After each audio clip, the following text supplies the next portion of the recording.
Chapter 4: Isolated and Modernized Gales. Stories have long been told about the excellent health of the people living in the Outer Hebrides Islands. The smoke that seeps through the thatched roofs of their black houses adds to the mystique of their home life and unique environment. These stories often include descriptions of their exceptionally strong teeth, robust physiques, and resilient characters. Therefore, these islands provide an ideal setting to study the root causes of dental caries and modern physical degeneration. The Outer Hebrides lie off the northwest coast of Scotland, extending to a latitude nearly as far north as southern Greenland. A typical view of their thatched roof cottages can be seen in Figure 5. The Isle of Lewis has a population of about 20,000, consisting mostly of fisherfolk and crofters or sheep raisers. This island has very little lime in its soil, so much so that there are hardly any trees on the entire island, except a few that have been planted. The island's surface is mostly covered with peat, ranging in thickness from a few inches to 20 feet, which serves as fuel. Peat contains plant rootlets that grew centuries ago and undergoes very slow decay due to minimal bacterial growth.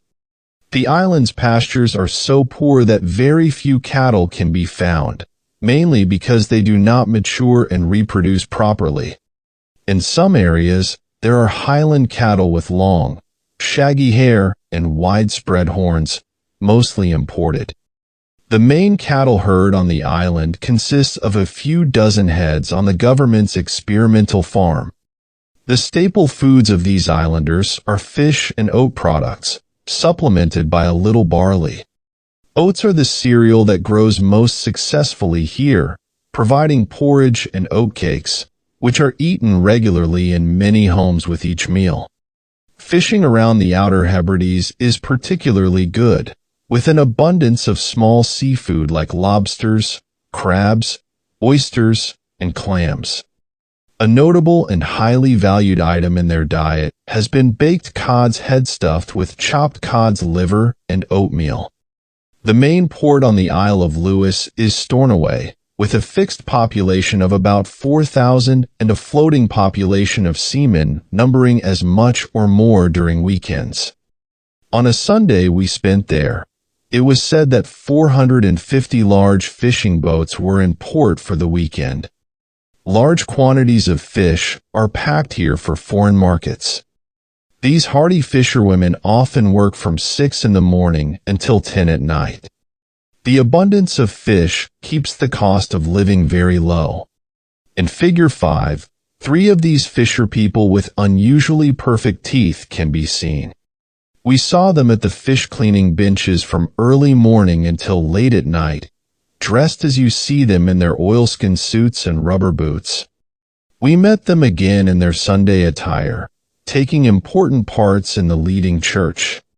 It would be difficult to find examples of womanhood combining a higher degree of physical perfection and more exalted ideals than these weather-hardened workers. Theirs is a land of frequent gales, often shrouded in penetrating cold fogs or sleet. Life for these characters is full of meaning, accepting as everyday routine the raging seas and piercing blizzards of the treacherous North Atlantic. One marvels at their gentleness, refinement, and sweetness of character. The people live in these so-called black houses, which are thatched roof dwellings typically consisting of 2 or 3 rooms. The walls are built of stone and dirt, usually about 5 feet thick, with a fireplace and chimney, 1 or 2 outside doors, and very few windows. The thatch of the roofs plays a crucial role. It is replaced each October, and the old thatch is believed by the natives to be highly valuable as a special fertilizer for their soil due to its impregnation with chemicals from the peat smoke, which can be seen seeping through all parts of the roof throughout the year. Peat fires are kept burning for this purpose even when heat is not needed. This requires enormous quantities of peat, to maintain a continuous smudge. Some houses lack chimneys because the smoke is supposed to leave through the thatched roof. Smoke is often seen rolling out of open doors or windows. Fortunately, peat is so abundant that it can easily be obtained from the almost limitless quantities nearby. The sheep that roam the heather-covered plains are a small, black-faced breed, extremely hardy, providing wool of exceptionally high quality, which incidentally is the source of the famous Harris tweeds, woven mainly on the Isle of Harris in these small, thatched-roof houses. We are particularly interested in the people of early Scottish descent who possess a physique comparable to that found almost anywhere else in the world.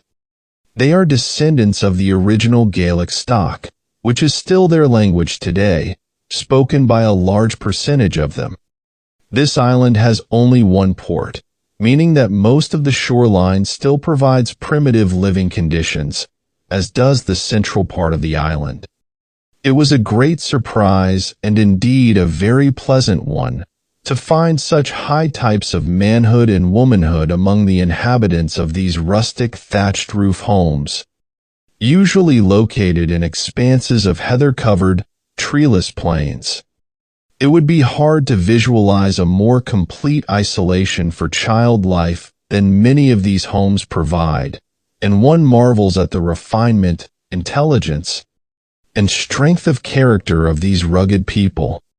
They rightly resent the critical and uncomplimentary references to their homes by attaching the name black houses to them. Several that we visited were artistically decorated with clean wallpaper and improvised hangings. One would expect that in their one seaport town of Stornoway, things would be lively over the weekend, if not raucous, with between 4,000 and 5,000 fishermen and sailors on shore leave from Saturday until midnight Sunday. On Saturday evening, the sidewalks were crowded with happy, carefree people, but there was no rowdiness and no drinking to be seen. On Sunday, people thronged to their various churches.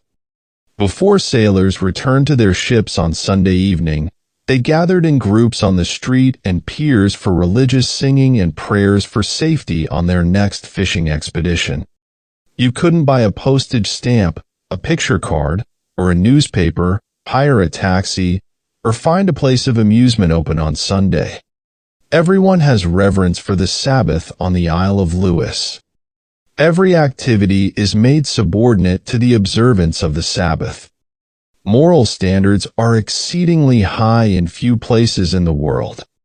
One wonders if the bleak winds that whip the North Atlantic from our coasts of Labrador and Greenland have not tempered the souls of these people and created in them higher levels of nobility and exalted human expression. These people are the outposts on the western fringe of the European continent. Just as one sees in Brittany on the west coast of France, the prehistoric Druidic stone forest marking a civilization that existed so far in the past that it has no historical records except in its monuments. We find here the forest of granite slabs where these sturdy prehistoric souls worshipped their divinities before they were pushed into the sea by the westward moving hordes. When one realizes the distance these heavy stones had to be transported, probably 20 miles over difficult terrain, we can appreciate the task. Their size can be calculated from the depth to which they must be buried to stand erect to this day. Our primary concern is the physical development of these people, particularly their freedom from dental caries or tooth decay. Just seeing them carrying their burdens of peat or observing how easily the fisherwomen on the docks carry their tubs of fish back from the cleaning table to the tiers of packing barrels is enough to convince us that these people have not only been trained for work, but also have physiques equal to the task. These studies included dental examinations, photography, saliva samples for chemical analysis, detailed clinical records, and food samples for chemical analysis and detailed nutritional data. Communication is very difficult between many of these islands. It would be difficult to find more complete isolation than some of them provide. We attempted to reach the islands of Terranzy and Scarpa on the west coast of the Isle of Harris, but were unable to get transport because the trip can only be made in special, seaworthy craft that undertake the journey only at certain times of the tide and under certain wind directions. On one of these islands, we were told that the growing boys and girls had exceedingly high immunity to tooth decay. Their isolation was so great that a young woman about 20 years old, who came to the Isle of Harris from the Isle of Terranzy, had never seen milk in any larger quantity than drops. There are no dairy animals on that island. Their nutrition comes from their oat products and fish, supplemented by a very small amount of vegetable foods. Lobsters and flatfish are a very important part of their diet. Fruits are practically unknown. Yet the physiques of these people are remarkably fine. Sometimes we had to hire skilled seamen and their boats to make a special trip to some of these isolated islands. These sailors critically assess the tide, wind, and sky, determining how long it will be safe to travel in a certain direction under current tide speeds and the periodic change in wind direction. Some islands are isolated by severe weather conditions for many months of the year. These islands have been important in the whaling industry, even in recent years. We visited a whaling station on the Isle of Harris, not currently active, where monsters of the sea were towed into a deep bay. In the interior of the Isle of Lewis, the teeth of the growing boys and girls were found to be in very high perfection, with only 1.3 teeth out of every 100 examined showing any signs of dental caries. An important part of studying these islands was observing conditions at the edges of civilization. A typical cross-section of residents in the seaport town of Stornoway could be seen gathered on the docks to welcome the arrival of the evening boat, the main event of the community. The group consists largely of young adults. An account of 100 individuals appearing to be between the ages of 20 and 40, 25 were already wearing artificial teeth, and as many more would have been more presentable if they too had been so equipped. Dental caries was widespread in the modernized part of Stornoway. Since a significant part of these studies involved determining the types and quantities of food consumed, it was necessary to visit the sources available for purchasing food in each town studied.